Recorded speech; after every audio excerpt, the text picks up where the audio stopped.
ہمارے قادریہ سلسلے کے ایک شیخ گزرے امیر سید عبدالواحد بلگرامی رحمت اللہ علیہ،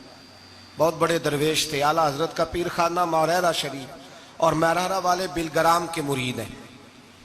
بلگرام سید میر عبدالواحد بلگرامی کے پاس ایک نوجوان آیا تو اس نے آ کر کے عرض کی کہ حضور میں جوان ہوں، تو جب سے سنا نا مر جانا ہے، قبر میں جانا ہے، جنازہ دیکھا ہے، قبر میں بندے کو اترتے دے، مجھے موت سے بڑا ڈر لگتا ہے، کوئی وظیفہ بتائیں یا مجھے کوئی نصیحت کریں۔ تو میر عبدالواحد بلگرامی رحمت اللہ علیہ فرمانے لگے بیٹے تیری جیب کس طرح کی ہے، پیسے کس طرح کے؟ کہنے لگا حضور بڑا کرم ہے اللہ کا، مالدار ہوں، خوشحال ہوں۔ آپ نے فرمایا ایک پروگرام، یہ نہیں اس کو نفسیاتی طور پہ مطمئن نہیں کیا، نہ آپ نے اسے کوئی وظیفہ بتایا، نہ ذہنی طور پر اسے کوئی لیکچر دیا، کہ فرمایا تیری مالی پوزیشن کس طرح کی ہے؟ کہنے لگا حضور میں الحمدللہ مالدار ہوں، اللہ نے مجھے نوازا ہوا ہے۔ آپ فرمانے لگے اس طرح کر، روزانہ کی بنیاد پہ صدقہ دینا شروع کر،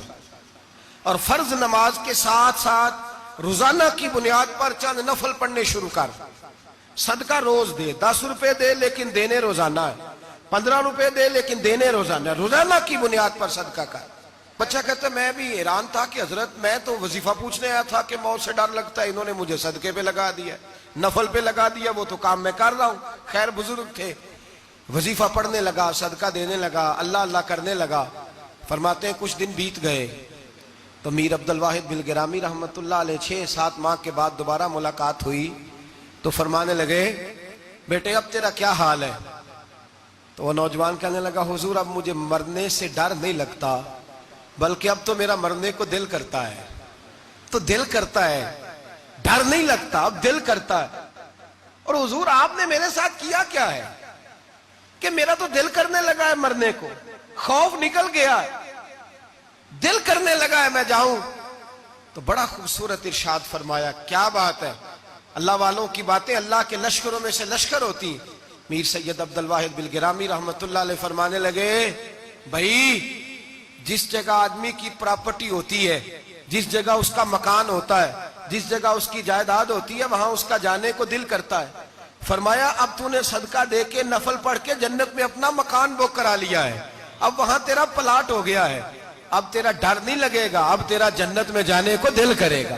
اب تیرا وہاں جانے کو جی چاہے گا جہاں آدمی کی زمین نہیں ہوتی، جگہ نہیں ہوتی، سر چھپانے کو مکان نہیں ہوتا۔ بھائی نبی کریم صلی اللہ علیہ وسلم کی بارگاہ میں حضرت عمر آئے، بخاری مسلم میں موجود، کہتے ہیں حضور اٹھے چارپائی سے تو نبی پاک کے کمر مبارک پر موٹے موٹے بان کے نشان تھے۔ عرض کی یا رسول اللہ صلی اللہ علیہ وسلم کیسر و کسرا تو اتنی موج میں ہیں، یا رسول اللہ وہ تو اتنی موج کر رہے ہیں اور آپ اس تکلیف میں؟ تو محبوب نے فرمایا عمر کیا تم یہ پسند نہیں کرتے کہ وہ دنیا میں موج کر لیں اور اللہ آخرت کی ساری عزتیں ہمیں ہی عطا فرما دے؟ فرمایا میں تمہاری دنیا سے کچھ لینے نہیں آیا، میں تو بطور مسافر یہاں وقت گزار کے پیغام الہی دینے آیا۔ تو میرے بھائی جب توحید باری تعالیٰ پر توجہ ہوتی ہے پھر دنیا کی لذتوں پہ دل نہیں لگتا، پھر انسان ساری محنت آخرت کے لیے کرتا ہے، پھر اس کا خیال آخرت کی طرف رہتا ہے۔ اور میرے اعلیٰ حضرت فاضل و محدث بریلوی رحمت اللہ تعالیٰ علیہ فرماتے ہیں جب تیری توجہ توحید باری تعالیٰ کی طرف ہوتی ہے نا پھر تو اپنے آپ کو سنبھال کے نہیں رکھتا، پھر تو تیرا دل کرتا ہے میں جیوں بھی تو اللہ کے لیے، مروں بھی تو، بول کے بتائیے، جیوں بھی تو اور مروں بھی تو، میری زندگی کا مقصد تیرے دین کی سرفرازی، میں اسی لیے مسلمان، میں اسی لیے نمازی۔ پھر دل کرتا ہے کہ جینا مرنا اللہ کے لیے ہو۔ پھر صحابہ حضور کی بارگاہ میں آ کے سفارشیں کرتے ہیں۔ حضرت ابو سعد خزیمہ، بڑی عجیب حدیث اور بڑا نرالا رنگ اس روایت کا، حضرت ابو سعد خزیمہ رضی اللہ تعالیٰ عنہ، ان کے بیٹے، ان کا نام سعد تھا، بیٹے بدر میں شہید ہو گئے۔ حضور نے احد کے لیے اعلان کیا تو حضرت خزیمہ آئے نبی پاک کی بارگاہ میں اور آ کے کھڑے ہوئے تو عرض کرنے لگے محبوبہ میں دعا کرانے آیا ہوں۔ صحابہ کہتے ہیں لب و لہجے میں اتنا حسن تھا، گفتگو میں اتنی مٹھاس تھی، اس کی بولی کے اندر اتنا پیار تھا کہ ہمارے دل مائل ہو گئے کہ یہ کیا کہنے آئے۔ حضرت خزیمہ عرض کرنے لگے یا رسول اللہ صلی اللہ علیہ وسلم میرا صاحبزادہ، میرے بیٹے محمد سعد وہ بدر میں شہید ہو گئے تھے، یا رسول اللہ میں شہادت سے رہ گیا تھا۔ حضور ہم دونوں باپ بیٹے کا ارادہ تھا جہاد میں آنے کا، ہم دونوں کا پروگرام تھا، وہ کہتا تھا میں جاؤں گا، میں کہتا تھا میں جاؤں گا۔ پھر ہم نے قرعہ اندازی کی تو قرہ میرے بیٹے کے نام نکلا،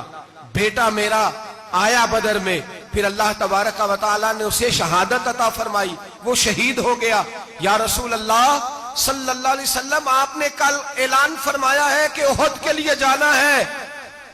اور رات ہی کو میرا بیٹا مجھے خواب میں ملا ہے، اور میں نے دیکھا ہے وہ تو جنت کی نہروں کے قریب سیرے کر رہا ہے، اور مجھے کہہ رہے ابا جی جلدی آ جائیں، یہاں مل کے رہیں گے، مل کے وقت گزاریں گے۔ یا رسول اللہ صلی اللہ علیہ وسلم، میں بے چین ہو گیا ہوں اس کے پاس جانے کے لیے،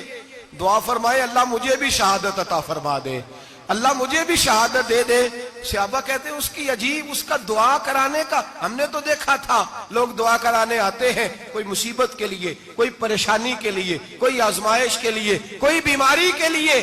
یہ مصطفیٰ کریم کے صحابہ کا بارگاہ خداوندی پر اعتماد، توحید باری تعالیٰ پر نظر، کہ وہ کہتے ہیں ہم تو اللہ کے لیے جان دینے کی دعا کرانے آئے، دعا کریں اللہ ہمیں اپنے رستے میں شہادت کی موت دے۔ صحابہ کہتے ہیں نبی پاک نے دعا فرمائی، پھر ہم نے حضور کی دعا کو قبول ہوتے بھی دیکھا، ہم نے اپنی آنکھوں سے مصطفیٰ کی دعا کو قبول ہوتے دیکھا، ہم نے جناب خزیمہ کو احد کے میدان میں شہید ہوتے دیکھا، اور میرے رسول پاک صلی اللہ علیہ وسلم کے صحابہ ان کی طرف دیکھتے تو رشک کرتے، فخر کرتے، کہتے دیکھو یہ وہ غلام ہے جو حضور سے دعا لے کر کے دنیا سے گیا۔ آج جو لوگوں کا مرنے کو دل نہیں کرتا، آج بڑی بڑی بلڈنگیں بناتے ہیں، بڑی بڑی عمارتیں کھڑی کرتے ہیں، بڑی بڑی جائیدادیں بناتے ہیں، ہر بینک میں اکاؤنٹ کھلواتے ہیں، سرمایہ، پیسہ، دنیا داری بناتے ہیں، تعلقات بناتے ہیں، سیاسی سماجی رشتے، دنیا داری کے جھوٹ کے ناطے۔ توحید باری تعالیٰ پر جب اعتماد ہوتا ہے تو انسان جس رشتے کو مضبوط کرنا چاہتا ہے وہ یا خدا کا رشتہ ہوتا ہے یا محمد مصطفیٰ کا رشتہ ہوتا ہے، باقی تو پھر اس کی توجہ ہٹ جاتی، باقی تو ہٹ جاتی ہے توجہ، پھر وہ یہ دیکھتا ہے کہ خدا رسول کے ساتھ رشتہ کس طرح مضبوط ہو سکتا ہے۔ میرے بھائی، توحید باری تعالیٰ اللہ کے رستے میں مرنے کا جذبہ دیتی ہے، راہ الہی میں نکلنے کا شوق پیدا کرتی ہے۔ اللہ تبارک و تعالیٰ کی توحید جب تو کامل طور پر مانتا ہے پھر تیرا آگے بڑھنے کو دل کرتا ہے۔ حضرت سیدنا انس بن مالک رضی اللہ تعالیٰ عنہ فرماتے ہیں، الترغیب والترہیب میں حدیث مبارکہ موجود ہے، فرماتے ہیں احد کے میدان میں یا اس کے علاوہ کوئی ایسا موقع تھا کہ ایک صحابی حضور کی بارگاہ میں آئے، عرض کرنے لگے یا رسول اللہ صلی اللہ علیہ وسلم، ایک تو میں غریب ہوں، دوسرا میری شکل صورت خوبصورت نہیں، تیسرا میرے وجود سے بدبو نکلتی ہے، کوئی میرے قریب نہیں بیٹھتا، اگر میں اللہ کے رستے میں جہاد کروں، اپنی راہ خدا میں جان دے دوں تو بتائیے میرا رب مجھے کیا عطا کرے گا؟ تو نبی پاک نے فرمایا اگر تو شہید ہو گیا تو سارے دروازے کھل جائیں گے جنت کے،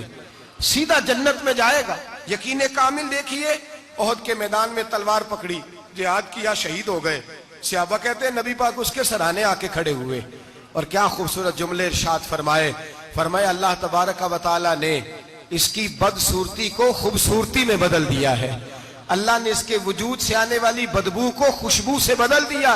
اور نبی پاک علیہ السلام فرمانے لگے جنت کی حور دروازہ کھول کے اسے کہہ رہی ہے آ جا جلدی جلدی، اللہ نے تیرا نکاح میرے ساتھ فرما دیا ہے، جلدی آ جا، میں تیرے استقبال کو کھڑی